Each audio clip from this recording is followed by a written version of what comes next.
everybody, and welcome back to the StarCityGames.com Invitational here in Baltimore. I'm Joey Pasco here with Brian Kibler, and we're going to talk a little bit about what Brian is playing in, hopefully Standard. This would be an ambitious Legacy deck, wouldn't it? It certainly would. Yeah, tell us about your deck. But yeah, so I'm playing the Naya Pseudopod deck that I actually featured this week in both my video and article on StarCityGames.com. And the idea behind this deck is that it's just a powerful, aggressive deck. Has a lot of strong, both early and mid game creatures that uses Birthing Pod not as sort of a focus of the deck, but just as a powerful card. Since Birthing Pod has so many synergies with cards like Blade Splicer and Huntmaster. So what exactly are you expecting to see today, and what are your best matchups? I think the deck that is going to be most popular among the top players is Delver. Delver is a deck that has been among the top decks in the format since the format began, or really since Delver evolved as a deck, really. And it sort of takes a back seat every now and then because people just want to play different decks in part, and also because some decks emerge that are powerful against it. But then as the format shifts a little bit, the decks that people forget about Delver. People, are sort of, they're tuning their decks to beat, zombies and this and that. And Delver is just a deck that's always good, and that it, has a lot of play to it, which is the sort of thing that a lot of the top players really like. One of the reasons that I like this deck in particular is actually Thalia.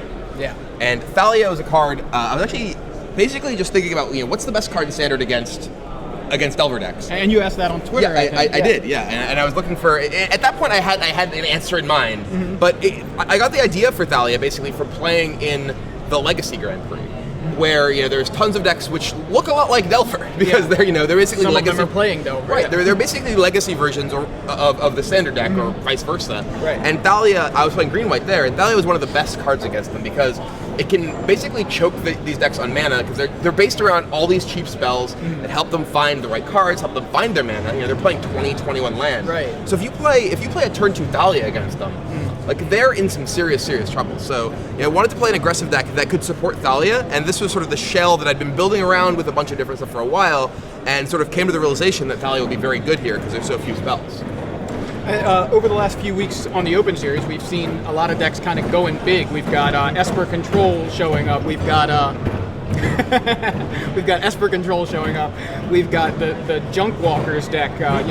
15 Planeswalkers in the deck. You feel like you have a pretty good matchup against both of those kind of there strategies? too. These are very spell heavy decks. These are decks that rely on using things like Rampant Growth, Sphere of the Suns to accelerate their mana, using things like Lingering Souls or various Planeswalkers and stuff. All of these are slowed down by Thalia, and even in addition to Thalia, the deck's just a solid aggressive deck to begin with. Right. One of the cards that really jumped out at me from Lucas Blohan's Naya Pod deck from PT Barcelona. I actually tested with him, and much of the shell of this deck is actually built around that same deck. In particular, the mana base, which includes Gavany Township. Okay. Gavany Township's a card that I think it got a lot of attention early on when the green-white decks were doing very well after the initial release of Innistrad, but it's sort of fallen out of favor as green-white as an archetype hasn't really been nearly as popular, in part due to Gutshot. Gutshot's a lot less popular. It's at least it's not a 4 of in the Delver decks these days. So the mana creature Township decks are much better equipped to win those sort of matchups. And Township's just such a powerful card against decks that you spend any amount of time just sort of playing draw go against. Right. If you just have 2 mana creatures in play and you have a Township, you're just getting farther and farther ahead the longer it goes. And now imagine you have a Blade Splicer with a token and a Huntmaster with a token. It just gets harder and harder for your opponent to pull out of this position because you're generating such an advantage every single time you activate Township. It also works very, very well with werewolves because not only do you get both the Huntmaster and the wolf with the counters, but you get to flip your Huntmaster because you didn't play a spell. You get to flip your Daybreak Ranger because you didn't play a spell. So it's I just found there's a lot of just powerful internal synergies here that really give the deck an edge. Tell us about your sideboard. So the sideboard here, one of the great things about playing Naya is you actually get to play with both Ancient Grudge and Ray of Revelation. Right. Those 2 cards are just so powerful. I think people really underestimate just how good they are. I think people know how good Grudge is basically because they've played Affinity against Grudge. Right. But people don't recognize just how good Ray of Revelation is. In Honolulu, we almost splashed white in our ramp deck, for both Alistar and Ray of Revelation, because Ray is just so good against humans. Yeah. And that's one of the things, against playing this deck against humans, they have to deal with your things like Huntmaster and whatnot with Oblivion Ring. Then they're using on the Pure to pump their team. Just drawing a Ray of Revelation is so powerful against them. And then in particular, if you draw Ray of Revelation and Daybreak Ranger, my buddy here, Daybreak Ranger is again, I think a card that, obviously a card that I really like, right. But I think a card that's actually very well positioned right now because there are a lot more decks like Birthing Pod. You see a lot of Birthing Pod type decks. These are the sort of decks like Birthing Pod and Humans are the sort of decks that I had sort of anticipated being strong in the format when I was thinking that Daybreak Ranger was going to be such a good card.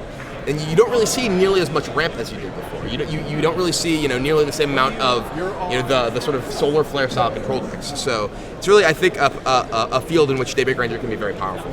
I see the Combust in there. There's one Combust basically because I want to have a tool to take out Hero Bladehold or to kill a Champion of the Parish before it gets really big.